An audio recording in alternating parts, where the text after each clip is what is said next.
Olá, seja muito bem-vindo ao nosso videocast. Eu sou a doutora Isabela Dupin, estou aqui com a minha amiga, a doutora Thaís Veloso. Nós somos dermatologistas e editoras do curso de atualizações em dermatologia da AF Educação Médica. Seja muito bem-vindo e dá um oi, Thaís. Olá! No episódio de hoje, contamos com uma presença ilustríssima, o professor Dr. Francisco Vinícius Arraes. É professor aqui da dermatologia do curso de pós-graduação da AFIA, mestre em ciências da saúde, preceptor, não é isso, doutor Vinícius? Do ambulatório de tricologia da Universidade de Medicina do ABC e meu ex-aluno. É um prazer incrível estar diante de você nesse momento. Eu acompanhei a carreira brilhante do Dr. Vinícius ao longo desses mais de 10 anos, né? E hoje ele está aqui para responder perguntas importantíssimas, que são o manejo, o tratamento que há de novo na alopécia fibrosante frontal, que é uma das alopécias mais faladas e estudadas hoje em dia, e sobre a alopécia androgenética. Obrigado pela sua presença, Dr. Vinícius. Eu que agradeço estar aqui junto de duas amigas e poder participar desse videocast, trazendo conhecimento e podendo contribuir, né, para o tratamento dos pacientes e para os nossos alunos, para os profissionais em condutas mais atualizadas que vão melhorar e vão trazer impacto positivo para esses pacientes. Muito bem, vamos começar então. Te pergunto, doutor Vinícius, quais são os principais sinais clínicos que diferenciam a alopécia androgenética da alopécia fibrosante frontal? Bom, inicialmente, nós devemos diferenciar as alopecias, né? Quando você fala de uma androgenética, ela é uma alopecia não cicatricial, que tem um fundo hormonal e um fundo genético, né? E ela é não cicatricial. No entanto, ela tem um comportamento bifásico. Isso é importante em relação ao diagnóstico precoce, ao tratamento precoce, porque quando você avalia um paciente que já tem uma evolução muito longa, algumas áreas já cicatrizaram e não vão responder. No entanto, quando nós falamos sobre a frontal fibrosante, ela é primariamente uma alopecia cicatricial. Qual a importância disso? Você tem a destruição da unidade folicular. Tendo a destruição, ela é irreversível.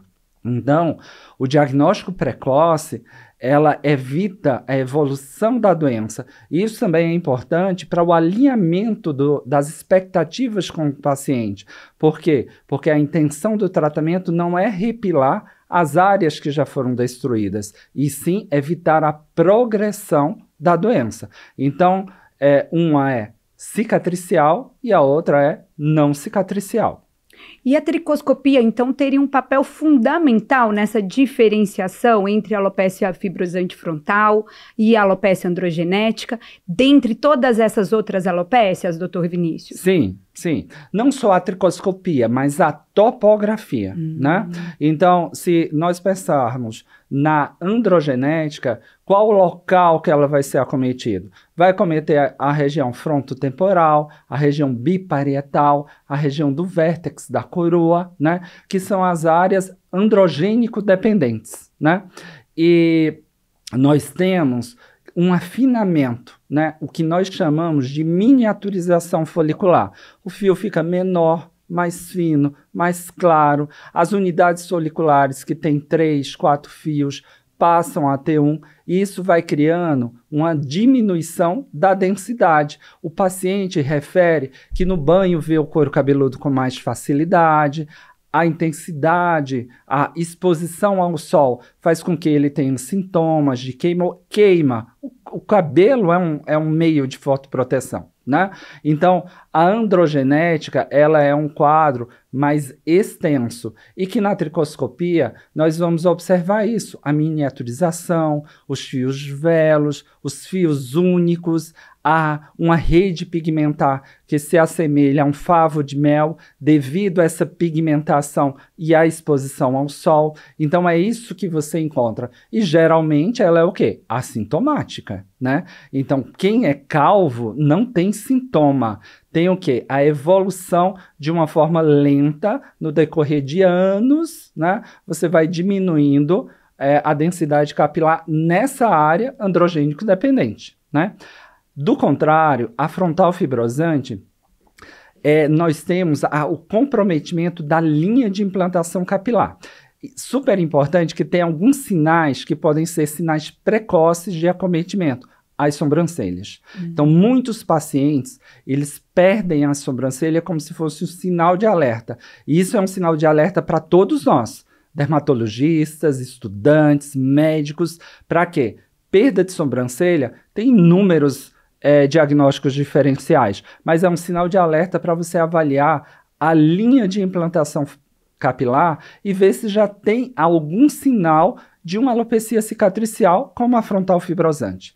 E na tricoscopia, nós vamos encontrar o quê? A ausência de velos. Isso é um sinal importantíssimo. É como se o processo inflamatório da alopecia frontal fibrosante, ela tivesse afinidade pelo vellus, que é encontrado na androgenética, e ela destrói o vellus. Então, geralmente é um fio que você não encontra na tricoscopia. E ao contrário da androgenética, na frontal fibrosante, principalmente naquele momento de atividade da doença, de evolução da doença, você tem sintomas. Sintomas que podem ser dor, prurido, a coceira, ardência, queimou e também os sinais, né, de vermelho, de descamação em volta do fio que nós chamamos casting folicular ou descamação perifolicular. Então, na dermatoscopia, a dermatoscopia é um elemento super importante, não só para você dar o diagnóstico, mas também para você avaliar a evolução da doença. E isso vai ter também, vai também ter impacto em quê? Em o que é que você tem que usar. Porque se o paciente está em evolução da doença, você tem que usar algo que vá diminuir essa evolução, que são os anti-inflamatórios que nós utilizamos. Maravilhoso. Os nossos alunos dermatologistas que escutam isso, às vezes dá aquela angústia, pensando assim, olha, beleza, né? Eu sei que o diagnóstico, ele é clínico, né? Principalmente da alopecia androgenética, e que a gente tem essa diferenciação grande entre a alopecia androgenética e a alopecia fibrosante frontal. Então, a gente faz a anamnese, depois a gente faz a tricoscopia, mas a gente sabe que na prática, às vezes, a gente precisa tomar uma atitude de diagnóstico para frente, que é a biópsia. Sim. E quais são os casos onde a biópsia é indispensável? Olha, para androgenética, teoricamente não tem necessidade de biópsia, né? É um quadro clássico, né, que a tricoscopia veio para acrescentar, para ajudar no diagnóstico, é uma ferramenta importantíssima, né? Você vai encontrar o vellus, o fio solitário, né? A rarefação, a rede pigmentar, né? Os pontos amarelos naqueles casos mais crônicos, né? De longa evolução. E aonde? Na topografia habitual, né? Região biparietal, frontotemporal, região da coroa, é nessa região que você vai encontrar. Então é um quadro muito clássico de evolução arrastada que não tem necessidade de biopsiar, a não ser que você tenha dúvida, porque hoje nós temos uma entidade chamada FAPD, que é uma cicatricial, mas com características androgenéticas que pegam a mesma topografia. Então, nesse caso de diagnóstico diferencial, talvez você precise biopsiar para fazer esse diagnóstico diferencial. Mas para o diagnóstico da androgenética, ele é clínico, auxiliado com a tricoscopia. Já na frontal fibrosante, né, não existe uma obrigação por si, né? Porque existem quadros, infelizmente, às vezes os pacientes nos procuram com quadros muito avançados e que você já tem um diagnóstico clínico muito evidente e que não teria necessidade de submeter a paciente a uma biópsia.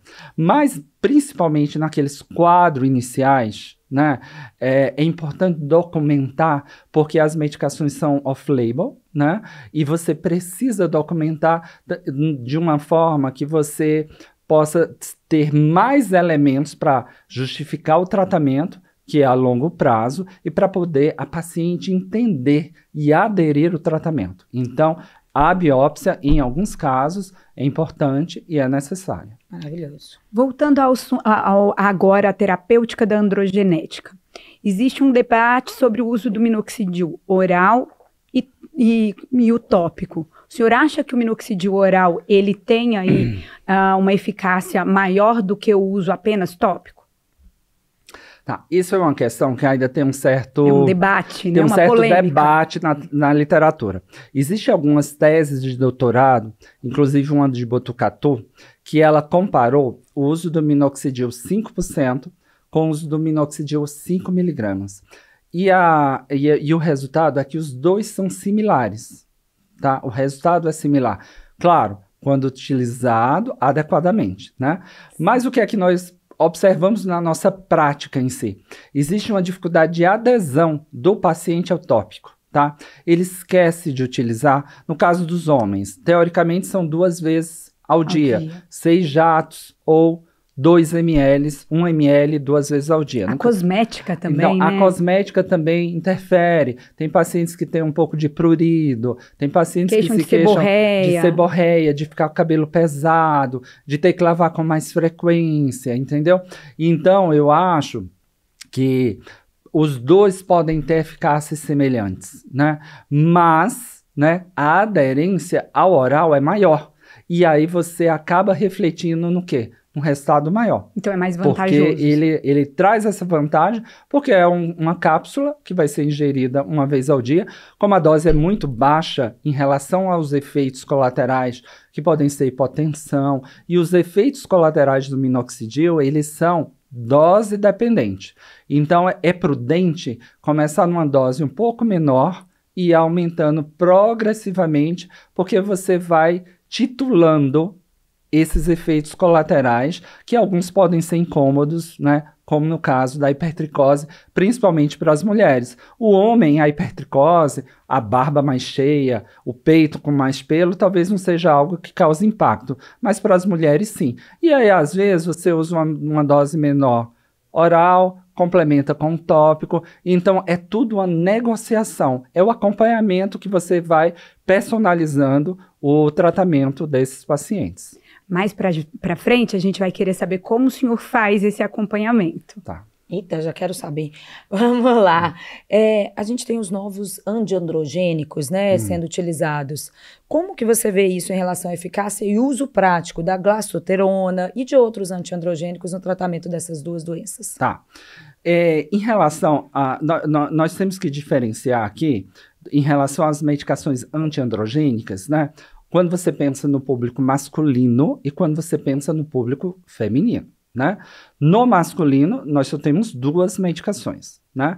Que são os inibidores de 5-alfa-redutase, ou a dutasterida, que é dose fixa de 0,5 miligrama a dia, ou a finasterida, que é 1 miligrama. São essas. Masculino é isso. Nas mulheres, nós podemos utilizar essas mesmas medicações, que eles são inibidores da 5-alfa-redutase, que eles vão converter a testosterona no DHT. O DHT é quem vai agir ativamente a nível folicular, impedindo essa miniaturização do fio. E nós temos outras medicações antiandrogênicas, que elas são bloqueadoras do receptor androgênico, que pode ser a espironolactona, a bicalutamida e, por fim, a classicosterona, né? Que está ainda em discussão, porque é tópica, né? A cosmética ainda não tem tanto estudos. Mas, como vocês podem ver, são mecanismos diferentes. Uma inibe a 5-alfa-redutase, outra é um bloqueador do receptor. Então, nada impede que eu possa utilizar até as 2 medicações, a depender o quê? Da resposta, da gravidade, da situação que você tem naquela paciente, né? Então, eu utilizo bastante a espironolactona, que pode ser utilizado para acne da mulher adulta, né? Mas na androgenética nós utilizamos doses maiores, o alvo seria de 100 a 150 miligramas dia, né? É importante usar doses menores inicialmente e aumentando progressivamente, porque existe uma adaptação do organismo em relação aos efeitos colaterais, sejam eles diuréticos, de hipotensão, de hipercalemia. Então você tem que ir monitorando isso, né? A bicalutamida, é uma droga também bloqueador do receptor androgênico. A dose é de 10 a 50. Qual o cuidado maior em relação à questão hepática, né? A monitorização da função hepática. E a dose é de 10 a 50, né? Então, sempre de uma forma prudente. Começa uma dose menor e vai aumentando progressivamente até, no máximo, 50 miligramas, tá? Muito bem. Na prática, você tem associado a espironolactona com a bicalutamida no tratamento da alopecia androgenética feminina ou começa com uma e com outra? Não, eu não associo, porque as duas têm o mesmo mecanismo de ação. As duas, elas são bloqueadores dos receptores. Quando eu falei de associar, são naqueles casos muito graves, de um quadro mais extenso, eu posso associar um inibidor de 5-alfa-redutase, por exemplo, uma dutasterida ou finasterida, né, associado com uma bicalutamida ou com a espironolactona. Então, em casos mais extensos, mais graves, eu posso associar porque são drogas que têm mecanismos diferentes e que juntas poderiam potencializar o resultado do tratamento dessas mulheres, né? Porque nós não usamos bicalutamida e espironolactona na androgenética masculina. Então, terapias combinadas são aceitas, mas principalmente para o público feminino, né? Pela sua explicação. No caso das medicações antiandrogênicas, né? Quando eu falo de finasterida, dutasterida, bicalutamida e espironolactona. Fantástico. Mas eu quero falar para todos que estão aqui assistindo. Quando você pensa em androgenética, seja masculina, seja feminina, o tratamento tem que ser combinado. Então, sempre você vai usar o minoxidil, aí pode ser tópico, pode ser oral, né? E as doses você vai aumentando progressivamente de acordo com a tolerância, de acordo com o público, né? As doses masculinas são diferentes das doses que habitualmente nós utilizamos no público feminino. Então, você vai ter o minoxidil que não tem ação antiandrogênica, ele é um vasodilatador, ele aumenta a fase anágena de crescimento, a fase de crescimento capilar, e você vai usar um antiandrógeno. Então, o tratamento tem que ser essas duas combinações, né? Claro, existem situações que você vai ter que ter um pouco de flexibilidade, mas no mundo ideal é utilizar um antiandrógeno com minoxidil. Maravilhoso, maravilhoso. E é claro, eu sei que você que está aí pensando nas atualizações, no que há de mais moderno na dermatologia, está querendo saber quais são esses casos individuais, o que a gente faz naquele paciente que tem resistência ao tratamento, tanto da alopecia androgenética quanto da alopecia fibrosante frontal. Eu sei, não é? Diga. Isso. Quais as melhores condutas adotadas, né, hoje em dia, o que tem de mais novo, isso tudo, né, Bela? Você que está querendo saber disso tudo, eu te vejo no curso de atualização em dermatologia da AF Educação Médica. Até lá!